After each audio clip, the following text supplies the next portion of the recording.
Hello everybody, I am Sammy Patine the Dragon Tamer here today, and today welcome to yet another Pokemon TCG deck interview with someone who did well in the Masters Division, Austen Vance, who did well. He topped 8 Georgia Regionals and top in week 2, I believe it was. Yeah, it was week 2. Yeah. And he topped 8 with the same exact list that Trainer Wolf did because he helped make the list. Is that correct, Austin? Yes, it is. We both made it together like Wednesday night before that tournament. Yeah. Are you guys from the same area, or how do you guys know each other? As part of the same Facebook group, or what? I think we just met each other from online, and then we started talking ever since. Especially this year, like I would say a little bit before cities, Mhm. and then we normally Skype every night talking about like the meta and what we want to build. So it built off from there. Nice, nice. So you kind of helped pilot this deck that kind of like every other person was playing in like week 3, it seems. Because I saw like, Yes. yeah. So I know like I talked to a couple people who've used, if not the exact same list, a very similar list to what you guys made to get more or less made. I feel like it's the most optimized list. So like I'm not surprised to see a lot of other people like look at the list, think about it, why we chose the cards we did, and then just maybe change one or two things for the new thing if they did change anything at all. I know that Max Armitage didn't change anything Uh, when he made top four at Kansas, so some people decided not to do that. yeah. So we'll go into more about the list itself a little later. But for starters, why did you decide to play? Why did you decide to play this deck in general? Why did you decide to play Yveltal going into Georgia Regionals? I felt like Yveltal was always the best deck in expanded. It has I don't think it has any bad matchups whatsoever. Yeah. Um, and it's the deck I'm most comfortable with because I've been like every expanded league challenge I normally played it at and done really well with it. Mhm. Um, and also it's probably my favorite deck ever since I've started playing, but it's not like my favorite deck of all time. But like ever since I've started playing competitively, it's one of those decks that just I really loved, and it's been around for a few years, so I felt like it was the best bet. Yeah. Dark type decks and like ever since Stargate came out all the way back in 2012. It's like 4 years ago. Oof. It's been pretty much the it's pretty much been the king the since then. Like Dark Tide has always been king. If not like the king, just like right. It's always been at the top. Yeah, When it's it always first been tier one. it's always been tier one. When it first came out, it was doing well with decks like against like Blastoise, then Genesect, and Plasma decks, and then he just kept going against uh, against stuff like Garbodor and Pyroar when that was a thing. I mean, and I keep forgetting that one fighting. What's that one fighting Pokemon that for like a single energy does 30/30? Lander CX. Landorus in like the Landorus Garbodor decks. It's pretty much seen it all over the last couple of years, and just kind of it's still there. Granted, with more tricks and stuff, but like it's always been really interesting to see me this deck evolve over the years. But Yeah, it always had like no matter what like came out, it always had a chance against those decks, and that's what I really liked about it because it's such a strong like yeah, archetype. yeah, people were getting a little worried about it, like going into the beginning of the standard format, and then you have stuff like Zoroark, and then you have the new Yveltal, which is pretty much really good. It's really That good. card is like probably one of the best cards in the game right now. It's insanely good. Yeah, its ability is pretty good. Its attack is really good. So all those things just keep having it like always at the top tier. So Dark Days probably will be king forever as long as it seems. Oh yeah. Yeah. So anyway, going back on topic, we've already discussed why you decided to play this deck, but going through your regionals run, this was an 8 round regional, correct? It was a 9 round regional, and then it had a day two Swiss actually. Oh, okay. Did not know that. I thought Yeah, normally like the last week of regionals, like normally these regionals are like really small, and yeah. I think we also had exactly 256 players, Wow. which like at first we had 255, so I was really worried because I needed to top 64 to get the seal at my invite, Yeah. and then um but one person showed up late, and that made the boost. So like even if I didn't do like as well as I wanted to, I'll at least be able to get my invite if I get top 64, which would be relatively simple. Yeah. But yeah, we had a day 2 Swiss as well. Nice, nice. I was actually kind of surprised because usually when it comes to the last couple of years, it seems like when it comes to week 2 regionals, like usually it's only really Wisconsin that gets the day 2, if that. But one year we actually were like 2 or 3 people away from getting day 2, and we missed it. I was actually part of that regional. I came to top 32 of that, but it was ain't regional, so meh. Um, so it was actually so to hear that GA Georgia made to get that many people. That's actually kind of surprising to me, but yeah, me too. Like normally spring regionals are the smallest, and it Yeah. it wasn't the case for Georgia. No, because at this point, spring regionals, most people who there's a lot of people at this point who have their invites going, okay, I don't really need to compete at this point, and I can just, I don't need to reschedule my whole entire life around trying to make this regionals. Yeah, because normally people like that go are either like they're trying to seal up their invite, and that's not a lot of people if you think about it. And then others are just like just don't want to go because they don't have a chance. Yeah, and then there are also people there who are just either there for funsies or they're just like maybe try to get top 16, U.S. and Canada. But yeah, and that's like a small amount of people. And also like these past regionals, like in the like winters and autumn, they were huge. They were like 400 plus. Oh yeah. Oh yeah. So really it's really small. It's still big, but it's really small compared to the regionals we had to begin with. That is true. So this was a 9 round regionals. Walk us through your day 1 and your first round. All right, day 1, I went 6-2-1. If you're new to the game, that's 6 wins, 2 losses, and a tie. So just wanted to clear that out there. Round 1, I played. It was a really weird matchup. I played against Mega. Like, I wasn't super worried, but it was still like iffy. It was Mega Manectric Jolteon with Garbodor. Okay. And the most like scary thing is that if he plays Mewtwo, but he didn't. After playing game 1, he didn't play Mewtwo, so I was able to like take advantage of that and use Gallade basically to sweep through the game. It was pretty simple. Nice. I wasn't drawing too hot, so like it was a little closer than I wanted to be. Like I was drawing pretty bad. Like at one point I had to discard like 2 or 3 DCEs to be able to get Gallade out, because if I wasn't able to get Gallade out that turn, I would lose. Yeah. And that's a problem. And also the game 2, I had to get rid of a lot of VS Seekers because they were just clumping my hand. So I had to play really conservatively, but it worked out. So. Nice. And round 2, I played against a really new player. He played to the Seismitoad Giratina deck. It's been not that popular for after Breakpoint came out, but it did dominate. It did do really well the other regionals. Yep. Yveltal normally has a good matchup against that, so it went pretty simple. And then game 2, sorry, he forgot his prize cards, which a lot of new players do. Like after like maybe he played a supporter, I think it was Juniper. Then he used his deck. He searched his deck twice with Ultra Ball, so that led to and I was in a bad position too, so I didn't really feel that bad for taking the multi-prize penalty, but I didn't really want to make it a fair game. But I was like, my hand's really bad. I kind of have to take advantage of that, and that it's something that you can learn from. So like, I didn't really feel bad about it in the end. Yeah. So it was in the multi-prize penalty was 3 prizes. Ooh, that's a hefty brutal. One. Yeah. Yeah, that is brutal. I was able to. I was like, I used Lugia without even attacking. It was awesome. Oh. Yeah, so that basically won that. Yveltal, it's normally not a bad matchup. Like, if you can just get energies on the board, then you're able to win. And I don't like using Fright Knight because I feel like it's just not good because most of the time, unless you're able to, unless they use a lot of Crushing Hammers, because they could just get rid of all your energy and just trap you active, and that's really rough. Yeah. So I like using Yveltal early, and if you can, use Fright Knight to seal up the game. Yeah, that was just kind of a heartbreaker. But for anyone who does not get the whole entire Lugia reference, it was not around at that time. Lugia was a card that was, it's actually still technically around the expanded format, though no one really plays it.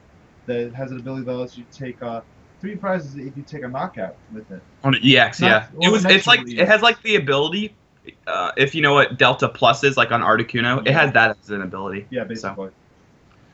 Round 3 was probably the most unluckiest game of Pokemon I've ever played in my life. I lost this round, but it was super close, and then game 2 was just bad. Game 1, it was the standard prize trade. Like Night March is normally ahead, but board state wise, you're normally ahead because you're able to snipe shamans and set up knockouts with night spears and stuff. So you're playing against Night March? Yeah. Okay. And he had a lot. He used a lot of resources because that's kind of what Night March has to do to keep up with all the setup knockouts and stuff. Yeah. You have to be able to go as aggressive as possible against Yveltal. And he had no stadiums left. He used a lot of his like consistency cards to draw, so he had like almost little to no outs. I think he only had one out. I played a Silent Lab to get rid of his last D-Valley and end him to 1, and his only way to win was to get double puzzle off his 12, 13 card deck, and he got it. It was really frustrating. Yeah. Yeah, I was like, okay, the only way you can win is get double puzzle, and that chance is so minuscule that it is insane. Especially to have just both, like just end to 1, you have to get the puzzle, and then you have to draw to get the other puzzle. There was no other out he could have gotten besides that, and he won. He needed a DCE Lysander because he had no DCs left, no Lysanders left, no VS Seeker. It was insane. So out of a 13 card deck, he managed to pull the 2 card. Oh, that. Oh, It doesn't sound that like unreasonable, but when you think about it, the odds are really low. Yeah, the odds are really low, and I'm pretty. I don't remember doing the math, but it was like insane.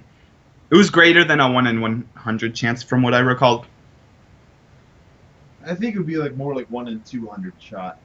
Yeah, like I knew it was more than that. It's ridiculous, but I didn't want that to phase me. It's only one loss. I knew that if I go 6-2-1 or 6-3, even I'm in a good spot because there was like so like few like just like barely over the the +5 rounds that a really low record can make day 2. Yeah. So you were 2-1 at this point. Yeah, I game 2 and also game 2 I just drew dead. Like that's just what happened. Like I just had opened a bad hand and then Night March went Night March. Yeah. Hopefully you were. So like I was like okay, like at least it was also against a friend, so I wasn't that like I wasn't super mad about it at the end, but it was just very like I wasn't like mad for a long time. I was just mad before the round started. You were just a little salty. Yeah, like that's something that you deserve to get salty about. It's just that low of a chance. Yeah. So, round 4, I played against the mirror match with he played reverse valleys instead of parallels, which I feel like reverse valley is not good in the deck because I feel like parallel is able it does more than adding the 10 damage. Like adding the 10 damage is not super relevant. It's super situational.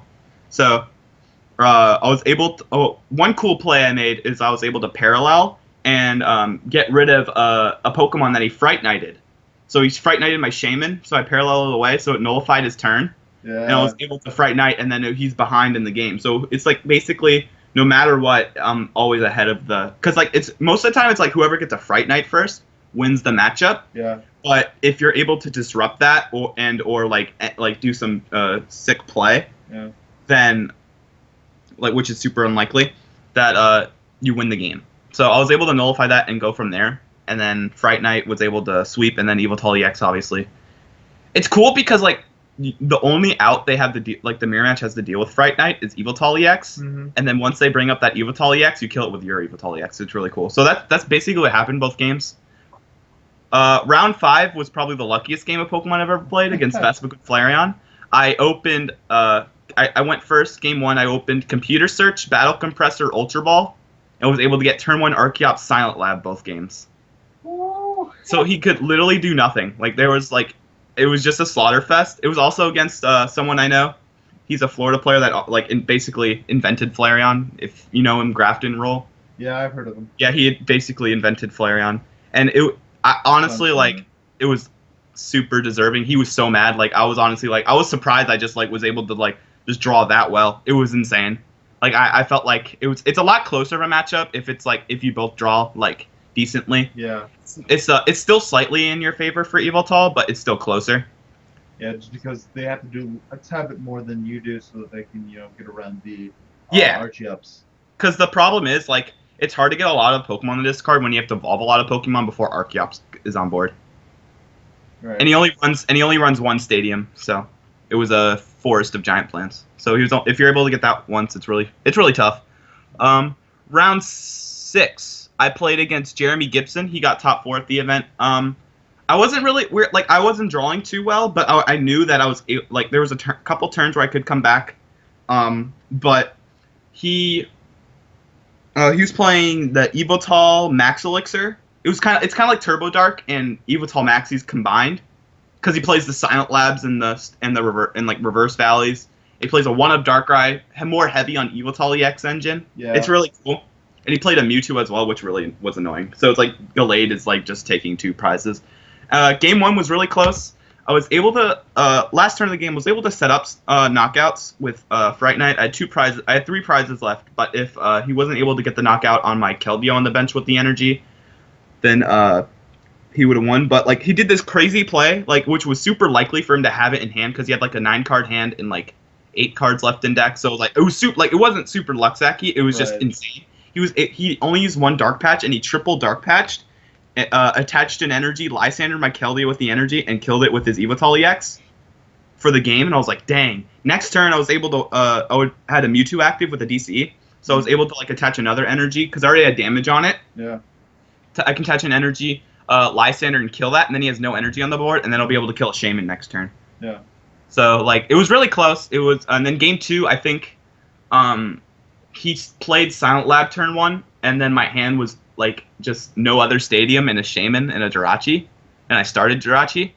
So like I wasn't able to draw out of it, which was really rough. And I did some funny play. I AZ'd my Jirachi in Sky Return, so I would just lose because like literally his board was like 3 setup attacks and like a Fright Knight active that's set up. So it was like literally impossible for me to win. I knew that, so I was like I'm just gonna I'll just scoop here, basically the fun way. Yeah. So I'm the fancy way. So yeah. I was 4-2 at this point.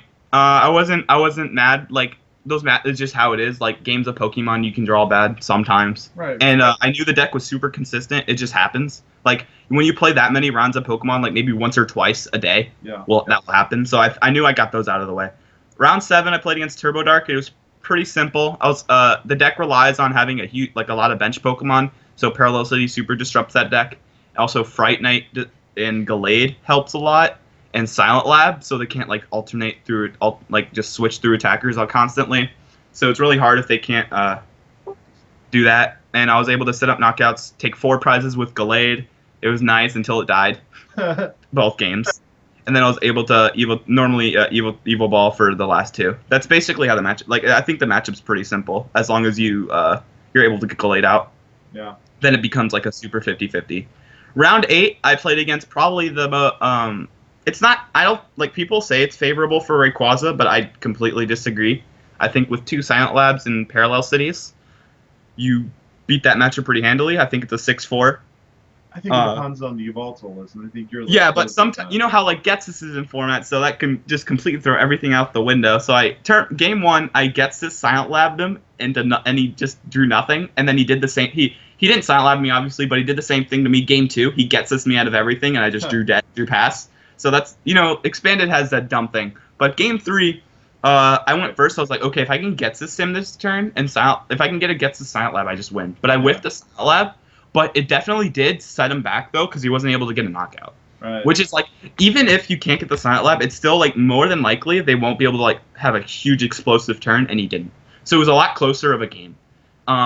It was a battle between, like, Fright Knight and him and Stadium Wars, and also to be able to keep going, I think he had it was kind of weird because everything in his hand was pretty good. So he had to like Ultra Ball away like an egg and like a stadium, I think, to be able to keep going. So and that was like, okay, he just lost the stadium where I could win this game.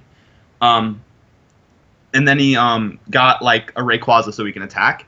And then I was able to set up knockouts, and then he also played a Jolteon EX, like the ones that earn standard. So he was able to knock out my active Fright Knight.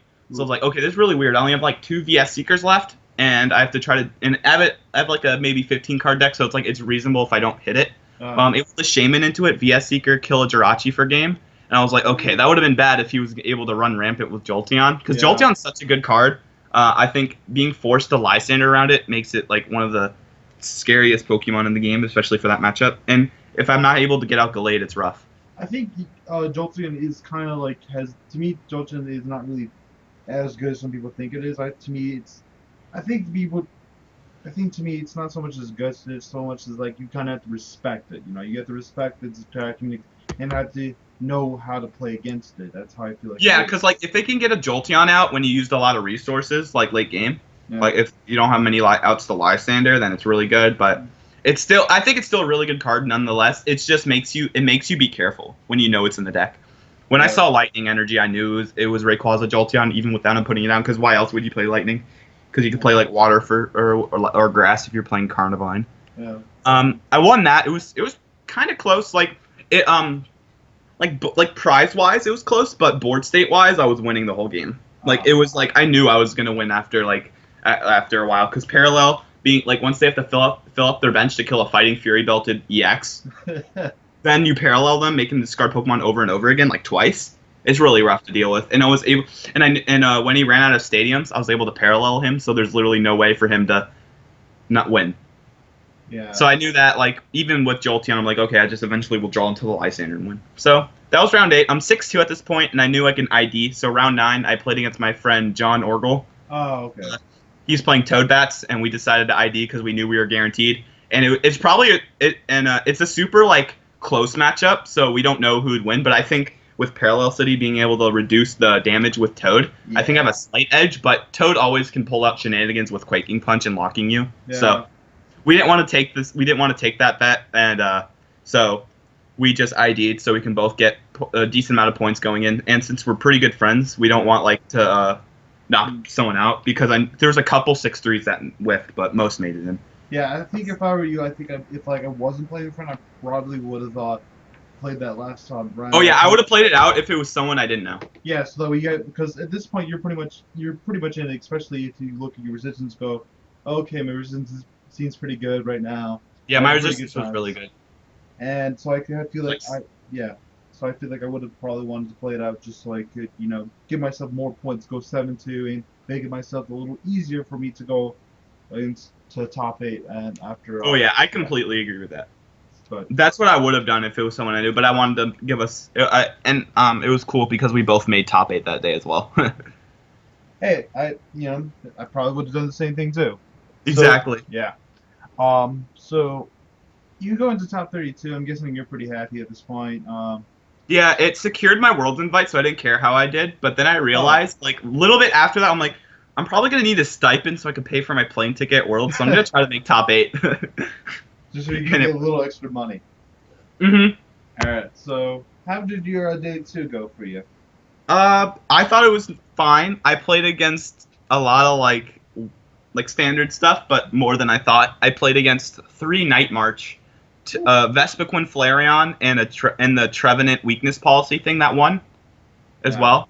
So it was really interesting. Round 1, I played against my friend Kyle Warden. He was playing Night March, and the matchup of that is like, if you miss an attack, like if you miss like something like that's crucial, not like saying like you just don't draw everything you need, but something that's really crucial for that turn, then you're probably going to lose the game. But if you're able to like draw decent and do that, Yveltal normally wins the matchup, and that's why I think it's a slightly favorable. Also, if you go first, you're able to Getsis and get that Silent Lab out, or just Getsis in general, then I think you win. Because I think Night March is one of the decks that gets hurt by Getsis the most, and that's what makes it weaker. But it's still doing well regardless, just because of how consistent it is. So it's one of those risks you take when you're playing that type of deck. Yeah. So it was super close, though. Like, our set was really good. Normally, our sets are super one-sided when we play. Since we live in the same state, we always play each other, and it's always like either I destroy him or he destroys me. So it was really good to play a really good set. It was actually really, like, we had to think a lot. And thinking about, like, Night March, I think like, Night March playing against Yveltal is one of the only, like, maybe not the only matchup, but one of the, like, harder matchups that you have to, like, actually show your skill in the game when you're playing Night March. Because I knew Night March is normally autopilot, as people say. But against that matchup, you really have to think. You have to, like, know when you have to Shaman, because it's just how the matchup is. And he was also playing Gallade too, so it made it a lot harder for me. Yeah. So we had really close games. It was like either like if he didn't have a certain card, I would have won the next turn, both games. So I lost that first round, but it's a really close matchup regardless, so I couldn't complain. Round 11, I played against Fred Hoban. I think he's from New York, from what I recall. I think that's a drive. I think he flew, but like on his Facebook it said he was from New York, but I'm not sure if he lives in New York right now, because I'm like because there's not Massachusetts week 3 actually. right? Yeah. So he Yeah. probably flew or drove. Like driving would be insane, but I most likely flew. Yeah. Um, Game one, I was able to get Archeops out. I think turn one, and he had Energy Evolution Eevee. I wasn't able to Science Lab, but that's fine. And it was still one sided in my opinion.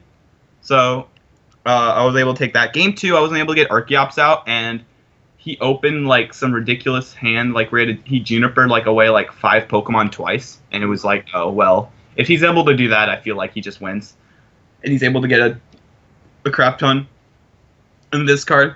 And he also played his own Parallel City, so every time he benched his EXs, he got rid of them, so that makes the prize trade really rough for me as well. Yeah. So I think his list makes it closer to 50-50, but I still feel like it's in my favor because Archeops is just that good. Yeah. Game three, I was able to get I think I made a really good play. Like I wasn't able to get it turn one, but I knew if I got it out any turn of the game and then take a knockout on an attacker and get that Archeops out, then I think I win. And I was able to do that mid game. I was able to knock out a Flareon with Night Spear, do 30 to a Combi, so that puts on pressure to get like a Hex or like a have a Wobbuffet active, and he wasn't able to get either. So it kind of sealed up the game. I was able to Night Spear sweep, and that was really nice. So that turned into a win. And then round 12, I played against my friend James Miller. He played Night March. Yeah, a lot of people I knew that I played against, which is like kind of annoying. But it also goes to show you that the people that you hang out with and test with are really good, and that your entire group is really good and solid. Exactly. That it made me feel good in that aspect, but in the same time, I was like, oh, well, this sucks. Well, and then I played against him. It was typical like how the matchup goes. Like if we're not running too hot, not running too bad, so it was like just average draws, and I just came out on the top. Just how like Fright Knight is really good turn one. Night Spear with a Fury Belt is really good. I was also able to parallel off my Shaman and Jirachi after I use it is really nice, so he can't take easy prizes. Mm-hmm. So that's basically how it went. Like it was standard. And then round 13, I played against Night March. Again, it was kind of annoying because that's one of my iffy matchups. Like I think that's the closest matchup Yveltal can have, to be honest, besides the mirror. And game one, I think I get system and he lost. Game two, he won a really close game. I think I whiffed I whiffed Dark Patch a lot, which really hurt. And that lost me the game. Game three, I think I rolled him. I was able to get this and then Fright Knight in the same turn. Right. Like one turn of the game, he was holding on to like a VS Seeker or something, and I was like, okay, he didn't play that much stuff, so he must be holding on to something to respond. So I was able to. I knew that and that's a mistake. I feel like if you only have one out to a supporter, and you have to go for that VS Seeker or play that card, because then you just have a dead hand if they just realize that and gets you. And I was able to do that a lot that weekend. A lot. I knew that a lot of people didn't think of that, and in my testing, I've learned to do that. Mm-hmm. So it really helped. So I was able to do that, and then just sweep and Night Spear and Fright Knight, setting up multiple knockouts. And this guaranteed me. I had 28 points at that point, match points. Yeah. All I needed to do was ID, and I was in. But I got up paired to Christian Ortiz, the Trev deck that won the regional. Yeah. He was playing. You know how he's playing like Weakness Policy and like Crushing Hammers and stuff. Yeah. That's what. Yeah, and that's like. I think that's the better Trev version for Expanded because Dark is such a problem. But I still feel like the matchup's still bad for Trev, but it makes it a lot more winnable for Trev. Mm-hmm. So game one, I wasn't able to Dark Patch, but I was able to. He went like 50-50 on hammers, and I was able to Oblivion Wing to like Fright Knight and then sweep with Fright Knight and Evil Ball also. So Fright Knight goes through Weakness Policy, and that's really nice. It was really good game, and then that's basically the standard Dark versus Trev matchup. If you're able to get energies on board, you just win. Yeah. Game two, you got turn one Trev, and that's just didn't open a supporter and lost. and when I did get a supporter one turn, he just red carded me the next turn and Crushing Hammered my energy. So I'm like, yeah, I'm just gonna scoop this. This is impossible. Yeah.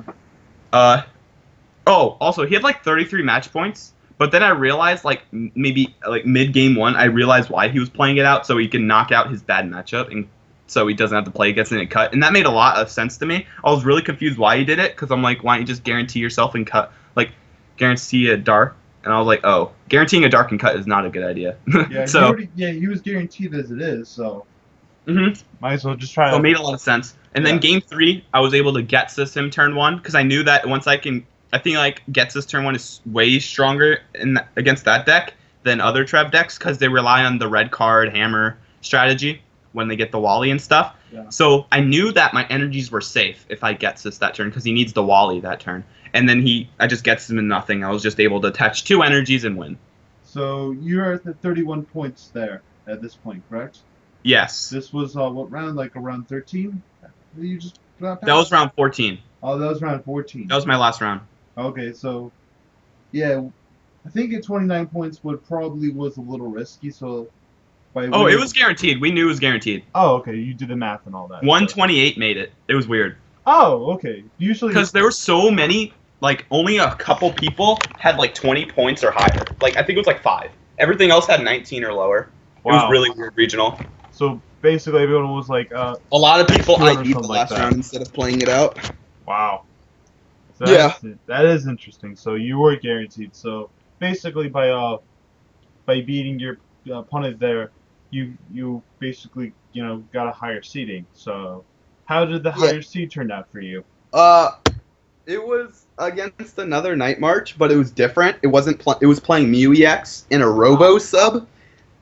What? A one of Robo, which made no sense to me. But I guess in the mirror match, you could Sky Return, knock out a Joltik, and then go into the Robo sub, so force them to have the Lysander, and at worst, it could become a switching card if they don't attack it. I guess it's really weird. It made no sense to me. I don't know. He explained it, and he said it had no use to me whatsoever. But I kind of doubt that, because I feel like he had to put a lot of thought. If you're like, oh, let's just put this as the 60th card, I feel like you can just do something else. It was against Sam Liggett. He normally doesn't play, but he's really good. Like he's one of the best. I think he normally does really well at nationals, but he barely plays. He just played in regionals so we can get play points for Nets, and it worked out for him because he got second. So he got the 2-round bye at Nets. Wow. So yeah, the matchup was really close. Like I think game 1 was the standard Night March I won. Game 2, he was able to set up really well, and it's hard to deal with a Mew, and if you can't get it, because it's hard because I play 1 Darkrai now. Yeah. And it's super hard to deal with. It was really rough. Game 2, I could have won, but I played a Silent Lab, touched a Floatstone to my Fright Knight. Because all he did was Mew, DCE, and passed. Like, he had a really bad hand. Nice. But I knew that... Hey, do you want to say goodbye? Hold on a second. It seems Austen Vance is busy talking to what appears to be a female friend of his, or mom, or, yeah. I heard a female voice. Sorry about that.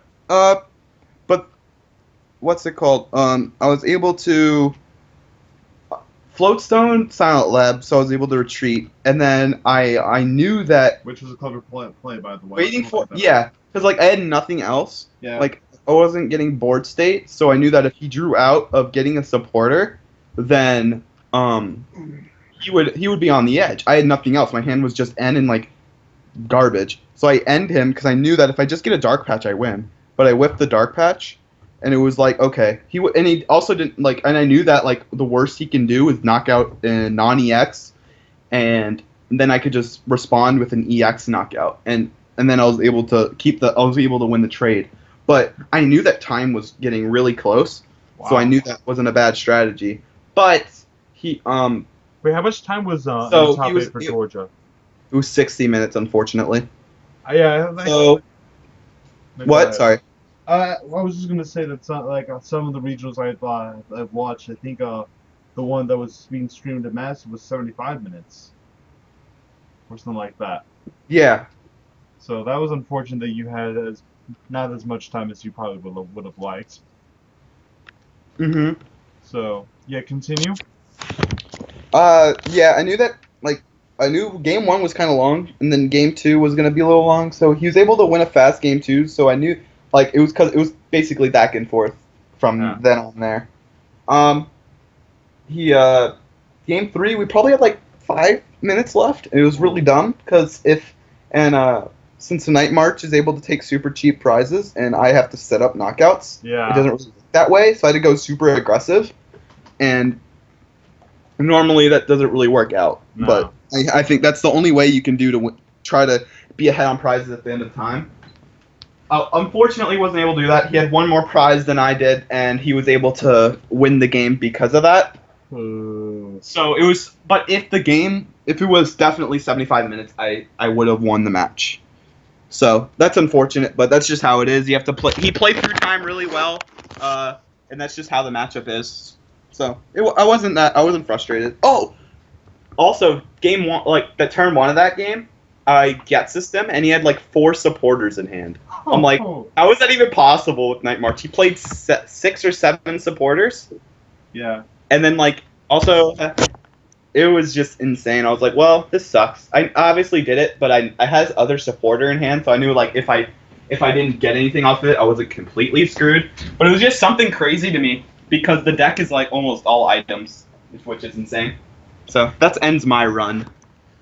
Yeah, that sounds like a kind of crazy, weird way to end run, but I also want to say the whole entire Robo-Sub idea that he had in his deck, that actually sounds kind of cool. It's like kind of, different and unique. And I always like when people do kind of different and unique things in their lists and their decks in general.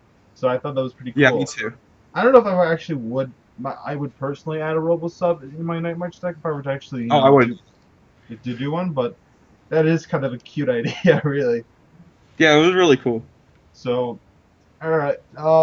We don't have that much time, but quickly go through over at least a little bit about the deck choices you guys made, and were there any deck choices that you wish that you would have that you kind of that in hindsight you wish you did add to the deck, right? Was there anything that you wish that you did not have in the deck? No. I think we made I made a perfect, well, we made, I think, a perfect meta call, but I feel like I made a more meta call for my area more than he did, because the thing is, like, when picking the deck, I was like, okay, Rainbow Road got second, and it beats Yveltal bad. And I was like, okay, so I knew that I always liked the parallel, so it makes parallel even better. Mm-hmm. And Rayquaza was always popular here in the Southeast, as you can tell. Like, Xander basically made the deck popular. Yeah. With him top 4ing Arizona, and then he'd spread it. Then it went everywhere like wildfire here, and it was popular ever since. And Parallel City's obviously good against it. Mm-hmm. So we did that. Rainbow Road was super popular, I would assume, because of its finish. And also, actually did not see that much of it in Wisconsin. And also, like, it's really, I think it's just better than Reverse Valley in general. Yeah. So I felt like it was, because of all the things you can do with it, it's almost good every time you play it down. Reverse Valley is normally like, oh, you have 10 damage, that didn't really matter. Limiting your opponent and also discarding Pokemon that were damaged and or like cheap EXs like Shaman and Jirachi, because those are targets, is really good. Mm-hmm. So that was the main reason of picking the deck. Like, those choices, I feel like also adding the Mewtwo EX was way too good. Like, a cheap attacker that could put damage on the board, and that also sets up knockouts with Fright Knight or Evil Ball, which is really nice. And Mewtwo's a tank, dude. Like, with the Fury Bell on there, it's crazy. Yeah, pretty much anything can turn into a tank, but with a Fury Bell on there. I don't think most of them will be that missed if it rotates in Standard either, to be honest. Oh, yeah. And I also felt like the mirror match is in your edge with Parallel City, because you're able to nullify a turn of pitch Black Spear. Yeah. Like, if they pitch Black Spear or something. Yeah. So that would go some of the choices, but how many championship points do you have now in closing? You've already. I have 357, and I am ranked 84th or 86th, so I'm in top 100. Nice. Are you gonna try to go for top 16 and try to do well unless you can make top 16 at nationals, like Oh, I hope so. TCG. If I think I'm not sure how many points top 8 gives, but I think I have. I'm not sure if it's three. If it was, I don't think it's 300 though. I think top 4 is 300. So if I top four Nats, then I can definitely make it to top 16 for Worlds. Yeah, yeah, But I'm not worried about it because my friend Connor, who won Kansas, he's top 16 right now. So even if I don't get it, then I already have a free room regardless. All I have to do is pay for my flight. So Oh, so basically, already have a free room with your buddy. yeah, we're That's nice. best buddies. We've known each other since day one, dude. Yeah, wow. That's gotta be pretty nice when when you're one of your best friends who you play Pokemon with, already has a free room ready for you guys. Like, oh, okay, sweet, Yeah. that's wonderful. Yeah, for Nats and Worlds, it's great. Wow, you guys have it made then. Uh-huh. Well, thank you once again for doing this with me, and I very much so hope that you do well at Nationals and even do better at Worlds. I hope so too. And if That you would be nice. Yeah, and if you do manage to do good at Worlds and Nationals, please feel free to come back here again. You're always welcome here, dude. Oh, I will, man. Do you mind if I do a couple shoutouts like first sec? Go ahead, make as many shoutouts as you want. All right. Okay. First off, for George Reed specifically, I want to make a shout out to Trainer. He definitely helped me throughout this season, and I helped him a lot too. So basically, it's just really nice to have a good testing partner and theory mom partner. Connor for coming in clutch and winning that tournament, so we can get free room. Because if he got second, he wouldn't have gotten it. So it would have been nice. We calculated it. Yeah. Kyle Warden, I've known him for like 3 years. He's really cool. He's always been a testing partner, even though he's kind of dumb sometimes. Xander Bennett, I talk to him literally like every day of my life for like hours. So he's really nice to talk about. Also, he made a new his own format. So if you're anybody watching this video is at Nationals, he'll have like a bajillion decks that are really fun and it's very balanced. It's like the cards are broken, but like they're all like good enough to balance each other out. So it's really nice. It's a really good format. What format would he call this? We don't have like a specific name for it, but for now we just say fake format. We want to come up with a cool name. We'll probably think about it at Nationals. What sets are legal? Or not necessarily sets. He just picks cards that are good for But almost every card is like made up, except for like, and there's some cards in this set of the thing. Like we have we keep some of the items, and then we also like limit. Like with Hex Maniac, it's so broken in that format because a lot of the decks are ability based. We make it like go to the lost zone each time you play it. So it's a lot more fair. Yeah, which is what they should have done with Lysander's trump card, in my opinion. I agree. Yeah. I'll have a couple more, and then I know it's Team Nannerpuss. It's the team I'm part of. It's a really funny name. If you don't know what a Nannerpuss is, I would look up a really old Denny's commercial called "It's Nannerpuss." If you ever want to watch that, that's what the team's based off of. I might have that link. I might have that in the link description below for my viewers. It's great. It's funny. More specifically, the person that created the team, James Hart, he's probably like one of the most underrated players in the games because he almost every year gets like top cut at Nationals, and he's super consistent, but he's not like he doesn't have big finishes if you know what I mean. Like he's gotten 9th place at St. Louis Regionals 2 or 3 years in a row, and he's top 16 multiple regionals every year. Wow. Yeah, it's really great. So he's just always on the cusp, and he's always like 9th, like he's always bubbling. He's the yeah. And if I forgot anybody else, I have countless of people I could shout out, but it would probably be like an hour longer than it should be. But that's about it I have right now. Thank you for doing this with me, man. No problem. Thank you. And thank you everyone who tuned in. Please like, subscribe, all that silly stuff. And I hope to see you guys again, hopefully, next time.